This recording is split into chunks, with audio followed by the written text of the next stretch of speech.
Hello students, welcome back to my YouTube channel. ನಾನು ನಿಮಗೆ ಇವತ್ತಿನ ವಿಡಿಯೋದಲ್ಲಿ ಫಿನಾನ್ಷಿಯಲ್ ಅಕೌಂಟಿಂಗ್ನಲ್ಲಿ 2026 ಕ್ವಶನ್ ಪೇಪರ್ ಪ್ರಾಬ್ಲಮ್ ಮಾಡಿಸ್ತಾ ಇದ್ದೀನಿ.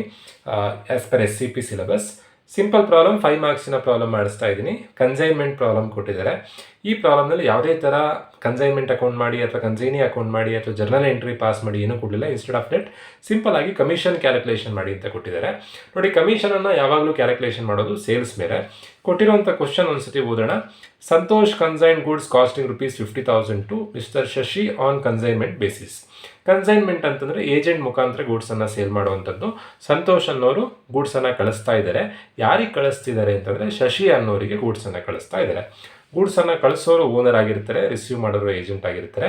ಈಗ ಸಂತೋಷ್ ಓನರ್, ಶಶಿ ಏಜೆಂಟ್. ಶಶಿಗೆ ಏನು ಲಾಭ ಅಂತಂದರೆ ಅವ್ರಿಗೆ ಕಮಿಷನ್ ಸಿಗುತ್ತೆ. ಕಮಿಷನಲ್ಲಿ ನೋಡಿ, 2 ಥರ ಕಮಿಷನ್ ಇದೆ. ಒಂದು ಆರ್ಡಿನರಿ ಕಮಿಷನ್, ಇನ್ನೊಂದು ಓವರ್ ರೈಡಿಂಗ್ ಕಮಿಷನ್, ಇನ್ನೊಂದು ಡೆಲ್ ಕ್ರೆಡರ್ ಕಮಿಷನ್ ಅಂತ ಬರುತ್ತೆ. ಅದನ್ನು ಈ ಪ್ರಾಬ್ಲಮಲ್ಲಿ ಕೊಡಲಿಲ್ಲ. ಆರ್ಡಿನರಿ ಕಮಿಷನ್ ಅಂತಂದರೆ ನಾವು ಕಳಿಸಿರುವಂಥ ಐಟಮನ್ನು ಅವನು ಸೇಲ್ ಮಾಡಿದ್ದಕ್ಕೆ ಅವನಿಗೆ ಏನಾದರೂ ಇನ್ ರಿಟರ್ನ್ ಬೇಕಲ್ವಾ, ಕಮಿಷನ್ ಕೊಡುವಂಥದ್ದು. ನಾರ್ಮಲ್ ಏನು ಕಮಿಷನ್ ಕೊಡ್ತೀವೋ ಅದು ordinary commission. Over riding commission ಅಂತಂದರೆ ನಾವು ಇಂತಿಷ್ಟು ಬೆಲೆಗೆ ನೀನು ಸೇಲ್ ಮಾಡು ಅಂತ ಹೇಳಿರ್ತೀವಿ, ಬಟ್ ಅವನು ಅದಕ್ಕಿಂತ ಜಾಸ್ತಿ ಬೆಲೆಗೆ ಸೇಲ್ ಮಾಡಿದಾಗ ನಾವು ಏನು ಪ್ರೈಸ್ ಕೋಟ್ ಮಾಡಿರ್ತೀವೋ ಅದಕ್ಕಿಂತ ಜಾಸ್ತಿ ಬೆಲೆಗೆ ಏಜೆಂಟು ನಮ್ಮ ಐಟಮನ್ನು ಮಾರಿದಾಗ ಅವನಿಗೆ ಎಕ್ಸ್ಟ್ರಾ ಕಮಿಷನ್ ಕೊಡ್ತೀವಿ. ಅದು ಓವರ್ ರೈಡಿಂಗ್ ಕಮಿಷನ್. ಇನ್ನೊಂದು ಡೆಲ್ ಕ್ರೆಡರ್ ಕಮಿಷನ್ ಅಂತ ಬರುತ್ತೆ. ಡೆಲ್ ಕ್ರೆಡರ್ ಕಮಿಷನ್ ಅಂತಂದರೆ ಇನ್ ಕೇಸ್ ಯಾರಾದರೂ ಕಸ್ಟಮರ್ಸ್ಗೆ ಅವನೇನಾದರೂ ಸಾಲಕ್ಕೆ ಏನಾದರೂ ಐಟಮನ್ನು ಮಾರಿದರೆ, ಕ್ರೆಡಿಟಿಗೆ ಅವನೇನಾದರೂ ಐಟಮನ್ನು ಮಾರ್ತಾ ಇದ್ದರೆ, ಒಂದು ವೇಳೆ ಆ ಕಸ್ಟಮರ್ಸ್ ಏನಾದರೂ ಸಾಲ ವಾಪಸ್ ಕೊಡಲಿಲ್ಲ ಅಂತಂದರೆ ಏಜೆಂಟೇ ಜವಾಬ್ದಾರನಾಗಿರ್ತಾನೆ. ಓನರ್ ಜವಾಬ್ದಾರನಾಗಿರೋದಿಲ್ಲ. ಇನ್ಸ್ಟೆಡ್ ಆಫ್ ದಟ್ ಏಜೆಂಟೇ ಜವಾಬ್ದಾರಿಯಾಗಿರ್ತಾನೆ. ಆ ಜವಾಬ್ದಾರಿನ ಅವನು ತೊಗೊಂಡ್ರೆ ಅವನಿಗೆ ಎಕ್ಸ್ಟ್ರಾ ಕಮಿಷನ್ ಕೊಡ್ತೀವಿ. ಅದು ಡೆಲ್ ಕ್ರೆಡರ್ ಕಮಿಷನ್. 3 ಥರದ ಕಮಿಷನ್ ಬರುತ್ತೆ. ಈ ಪ್ರಾಬ್ಲಮಲ್ಲಿ ಕೊಟ್ಟಿರುವಂಥದ್ದು 2 ಕಮಿಷನ್, ಆರ್ಡಿನರಿ ಕಮಿಷನ್ ಮತ್ತು over riding commission. Ordinary commission calculation ಮಾಡೋದು ಹೇಗೆ ಅಂತಂದರೆ, ಕ್ವಶನಲ್ಲೇ ಪರ್ಸಂಟೇಜ್ ಕೊಟ್ಟಿದ್ದಾರೆ. ಆರ್ಡಿನರಿ ಕಮಿಷನ್ ಅಂತ ಕೊಟ್ಟಿರೋ ಪರ್ಸಂಟೇಜ್ ಎಷ್ಟು ಅಂತಂದರೆ 5% ಕೊಟ್ಟಿದ್ದಾರೆ. ಯಾವುದ್ರ ಮೇಲೆ ಕ್ಯಾಲ್ಕುಲೇಷನ್ ಮಾಡಬೇಕು? ಸೇಲ್ಸ್ ಅಮೌಂಟ್ ಮೇಲೆ. The entire stock was sold out by mister Shashi. Santosh ಅನ್ನೋರು ₹50,000 ಗೂಡ್ಸನ್ನು ಕಳಿಸಿದ್ರು. ಇವನು ಮಾರಿರೋದು ₹65,000.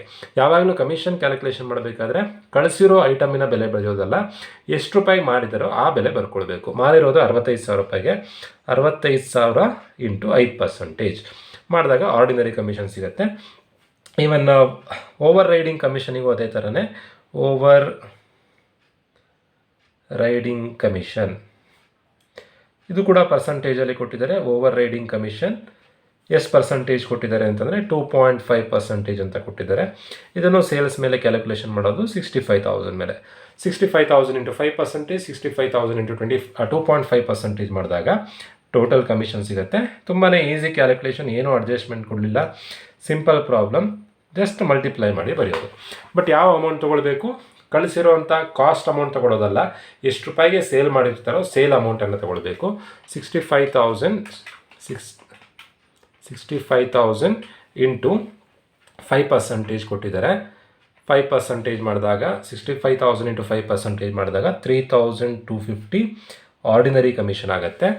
65,000 ಇಂಟು 2.5% ಮಾಡಿದಾಗ 1625 ಬರುತ್ತೆ.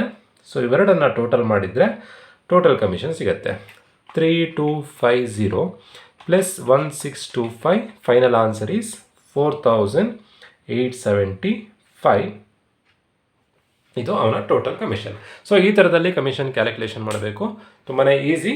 ಹೋಪ್ ಎಲ್ರಿಗೂ ಆ ಪ್ರಾಬ್ಲಮ್ ಅರ್ಥ ಆಗಿದೆ ಅಂತ ಅಂದ್ಕೊಳ್ತಾ ವಿಡಿಯೋ ಮುಗಿಸ್ತಾ ಇದ್ದೀನಿ. Thank you.